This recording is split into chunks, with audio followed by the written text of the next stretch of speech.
નમસ્કાર મિત્રો, અમારી એપીટી ગુજરાતી ચેનલમાં તમારું સ્વાગત છે।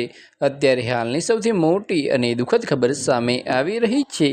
ગોંડલ અકસ્માતમાં પરિવારના 3 સભ્યોના મોત। તો આની વિગત પર વાત કરીએ તો તમને જણાવી દઈએ મિત્રો કે રાજકોટના ગોંડલ રોડ પર 4 મેના રોજ સર્જાયેલા ગમખ્વાર અકસ્માતના નવા સીસીટીવી ફૂટેજ સામે આવ્યા છે।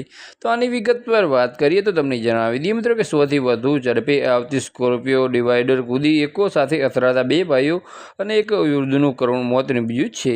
તો આની વિગત પર વાત કરીએ તો તમને જણાવી દઈએ મિત્રો કે લગ્ન માટે ભાડે લાવેલી કાર કાળ સાબિત થઈ હતી। તો આની વિગત પર વાત કરીએ તો તમને જણાવી દઈએ મિત્રો કે આજે ડેમ પોલીસે અકસ્માત સર્જનાર ચાલક ફિરોજ વિરુદ્ધ ગુનો નોંધી વધુ તપાસ હાથ ધરી છે। પરિવારનો માળો વિખરાઈ ગયો છે। તો બસ આજ માટે આટલું જ, અને મારી યુટ્યુબ ચેનલ પર નવા હોય તો લાઇક, શેર અને સબસ્ક્રાઈબ કરી દેજો। ધન્યવાદ।